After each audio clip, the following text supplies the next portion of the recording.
Now, the State Department of Industry, Trade and Cooperatives has formulated a cooperative development in which cooperatives shall be regulated and supervised.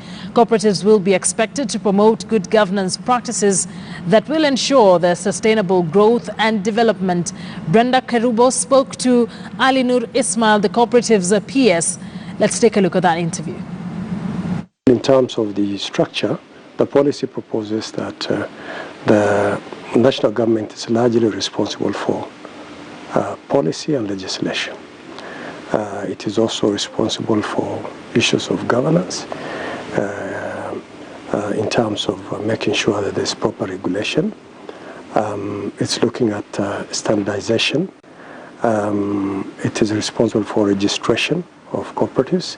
Once the provisional registration has been done by the national government, the final registration of cooperatives, and it actually provides for review of the policy as well as the legislation, from time to time. So largely, the national government is responsible for policy and legislation. When it comes to the county governments will then be responsible for the day-to-day operations of cooperatives, their supervision, issues of their promotion, issues of the licensing. This will be the responsibility of the county governments. And we are coming also from the perspective that the last policy that we had on cooperatives was done in 1997.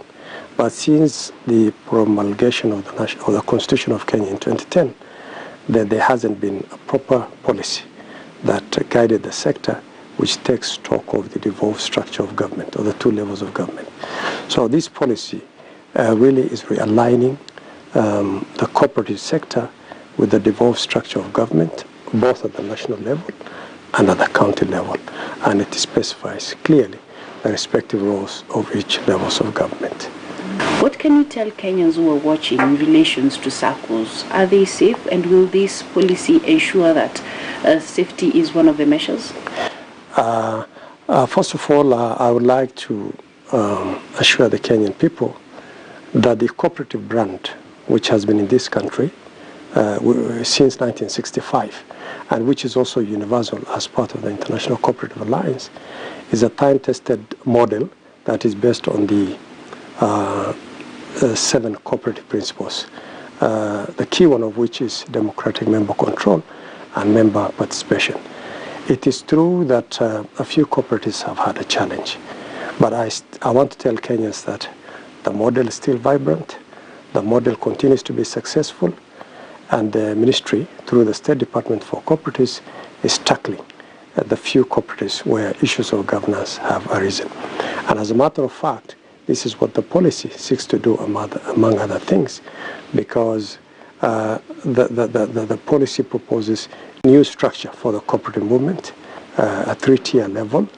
It's proposing for regulation of financial cooperatives separately by a specific regulator, which is already existing, which is the SACCO Societies Regulatory Authority, and then another regulator for all the other cooperatives in the country, because cooperatives are very many, and one regulator alone cannot actually be able to regulate. So we have a proposal where financial cooperatives will be regulated separately by one regulator, and all other cooperatives, agricultural, housing, will then be regulated by another. So I want to assure Kenyans that despite the few challenges, of course, every sector has its black sheep. Our intention is that no cent belonging to a member should actually be lost.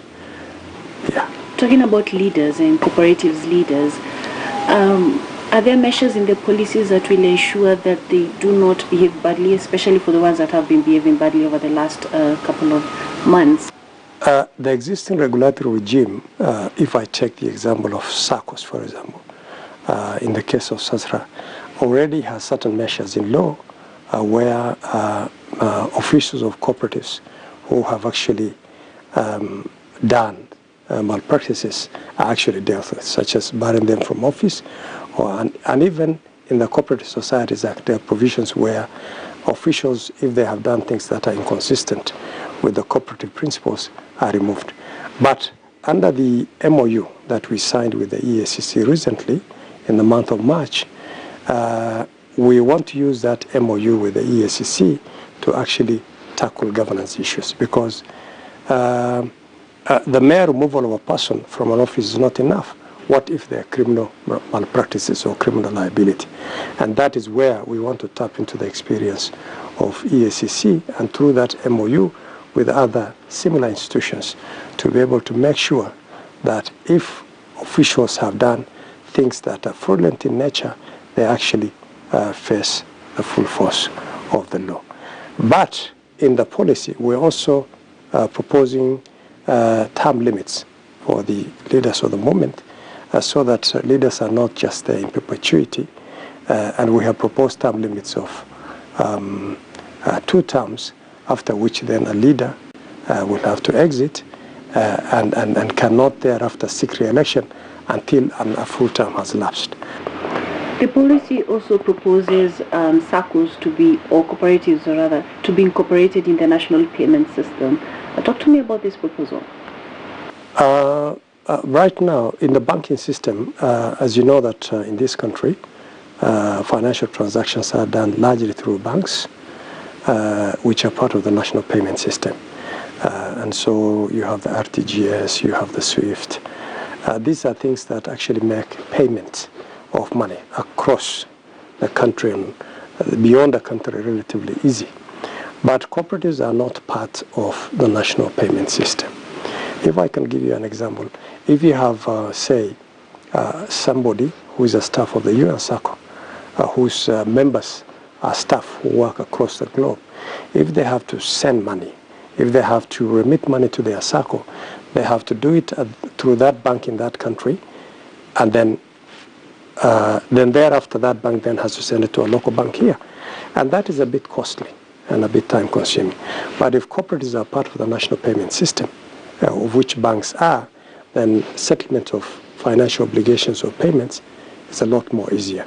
And so through this policy, we are seeking to push that agenda of getting cooperatives to be part of the national payment system.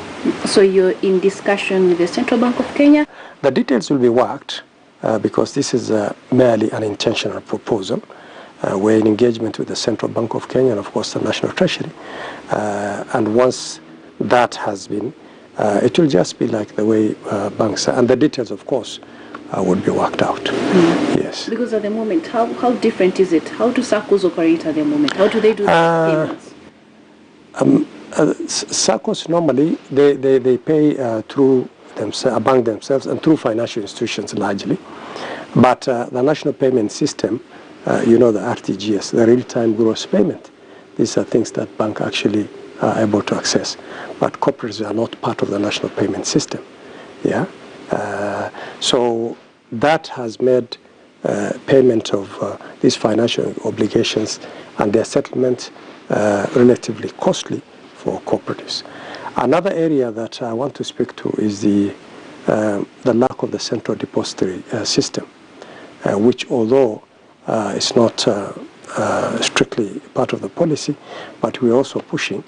Banks, when they are facing financial challenges, because cooperatives are financial institutions, and it is true that from time to time they could face a challenge here and there. And these challenges are only temporary. In such instances, banks can go to the interbank and borrow from another bank on a short-term basis. And finally, if that doesn't work, they're even able to borrow from the central bank as a lender of last resort. We don't have that central liquidity fund in the cooperative movement now, which would bail out or help cooperatives that may be having challenges. And that is also another issue that we are pushing in the movement.